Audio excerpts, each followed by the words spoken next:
नमस्कार। आज हम भारत की सबसे बड़ी पेरेंटिंग कंपनी फर्स्ट क्राई की दुनिया में गहराई से उतरने वाले हैं। वो क्या करते हैं, कैसे करते हैं और उनके बिजनेस का असली राज क्या है, ये सब समझने के लिए हम सीधे उनकी इन्वेस्टर प्रेजेंटेशन का इस्तेमाल करेंगे। तो चलिए शुरू करते हैं, ये काफी दिलचस्प होने वाला है। फर्स्ट क्राई की कहानी की शुरुआत यहीं से होती है, एक बच्चे की पहली रोने की आवाज से। ये सिर्फ प्रोडक्ट्स बेचने के बारे में नहीं है, बल्कि पेरेंट्स के उस पूरे सफर का, उनके हर खास पल का हिस्सा बनने के बारे में है। यह है उनका ऑफिशियल मिशन, और इसी मिशन को पूरा करने के लिए उन्होंने एक जबरदस्त बिजनेस खड़ा किया है। आइए देखते हैं कि यह असल में काम कैसे करता है। तो फर्स्ट क्राई असल में है क्या? सिर्फ एक ऑनलाइन स्टोर? नहीं, बिल्कुल नहीं। ये एक पूरा का पूरा इकोसिस्टम है जो कम्युनिटी, कॉमर्स और पर्सनलाइजेशन को एक साथ लेकर आता है। सबसे पहले तो इनके स्केल को समझना बहुत जरूरी है। ये अपनी कैटेगरी में मार्केट लीडर हैं, और वो भी एक मल्टी चैनल अप्रोच के साथ। मतलब वो ऑनलाइन वेबसाइट और ऐप के साथ साथ फिजिकल स्टोर्स के जरिए भी लोगों तक पहुंचते हैं। अब कुछ नंबर्स की बात करते हैं, और ये आंकड़े वाकई चौंकाने वाले हैं।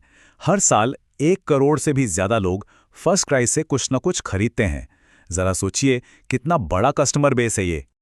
और ये मत सोचिए कि ये सब सिर्फ ऑनलाइन हो रहा है। पूरे भारत में इनके करीब 1200 फिजिकल स्टोर्स भी हैं। यही वजह है कि ये हर कोने में मौजूद हैं और लोगों से सीधे जुड़ पाते हैं। और डिजिटल दुनिया में तो इनकी पकड़ कमाल की है। फर्स्ट क्राई का मोबाइल ऐप लगभग 100 लाख करोड़ बार डाउनलोड हो चुका है, जो इनकी डिजिटल ताकत को साफ साफ दिखाता है। ये चार्ट उनकी सेल्स का पूरा हिसाब किताब दिखाता है। मतलब करीब 78% बिजनेस ऑनलाइन से आता है, लेकिन जो 22% हिस्सा ऑफलाइन स्टोर से आता है, वो भी बहुत अहम है।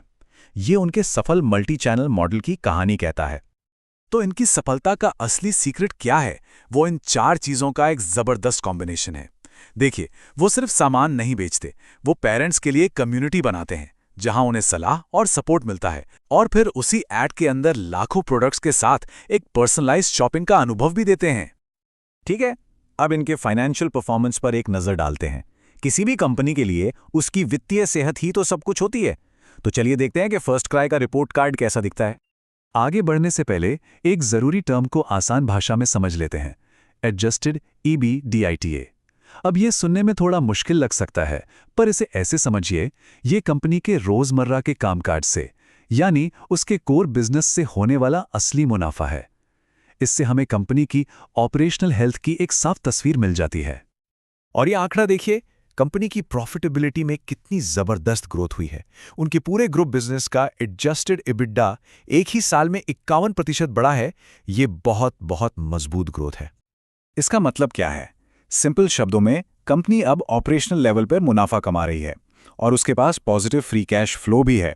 यानी बिजनेस चलाने के सारे खर्चे निकालने के बाद भी उनके पास कैश बच रहा है। ये किसी भी कंपनी के लिए एक बहुत अच्छा संकेत है। अब ये स्लाइड कस्टमर लॉयल्टी की एक कमाल की कहानी बताती है। ये दिखाती है कि ग्राहक समय के साथ प्लेटफॉर्म पे कितना ज्यादा खर्च करते हैं। जो ग्राहक 12 साल पहले जुड़े थे, वो आज अपने पहले साल की तुलना में 8.6 गुना ज्यादा खर्च कर रहे हैं। ये अविश्वसनीय कस्टमर रिटेंशन को दिखाता है। भारत में अपनी जगह पक्की करने के बाद फर्स्ट क्राई अब अपनी नजरें अंतर्राष्ट्रीय बाजारों पर जमा रहा है। आइए देखें कि उनका अगला अध्याय क्या कहता है। ये आंकड़े साफ साफ बताते हैं कि मिडिल ईस्ट में विस्तार करना इतना आकर्षक क्यों है। यूएई में पेरेंट्स अपने बच्चों पर भारत की तुलना में लगभग 17 गुना ज्यादा खर्च करते हैं। ये एक बहुत बहुत बड़े मार्केट की तरफ इशारा करता है। और उनकी स्ट्रैटेजी बिल्कुल साफ है। जो मॉडल भारत में हिट हुआ, उसी को इन नए बाजारों में दोहराना है। उन्होंने ऑनलाइन शुरुआत की है, और अब वो वहां ऑफलाइन स्टोर्स भी खोल रहे हैं। हाँ, ये सच है कि उनका अंतर्राष्ट्रीय बिजनेस अभी मुनाफे में नहीं है, लेकिन वो सही रास्ते पर हैं। उनका घाटा लगातार कम हो रहा है, जो दिखाता है कि बिजनेस धीरे धीरे मैच्योर हो रहा है और प्रॉफिट की ओर बढ़ रहा है। तो इन सभी जानकारियों को एक साथ रखने पर हमें क्या मिलता है?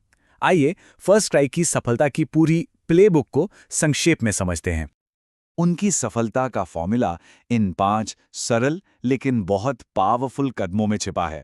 पहले विश्वास और कम्युनिटी बनाओ, फिर उसमें शॉपिंग को जोड़ो, अपने खुद के ब्रांड से मार्जिन बढ़ाओ, ऑनलाइन और ऑफलाइन दोनों जगह मौजूद रहो, और आखिर में इसी मॉडल को दुनिया भर में ले जाओ। जैसा कि वो खुद कहते हैं, उनकी असली ताकत कॉमर्स और कम्युनिटी का यही अनोखा मिश्रण है। यही वो चीज़ है जो ग्राहकों को खींचकर भी लाती है और उन्हें अपने साथ बनाए भी रखती है। और ये पूरा विश्लेषण हमें एक बड़े सवाल पर लाकर छोड़ देता है। क्या फर्स्ट क्राई का मॉडल सिर्फ बेबी प्रोडक्ट्स के लिए ही सफल है, या फिर एक भरोसेमंद कम्युनिटी बनाकर उसमें कॉमर्स को जोड़ना ही रिटेल इंडस्ट्री का भविष्य है? ये सोचने के लिए एक दिलचस्प सवाल है।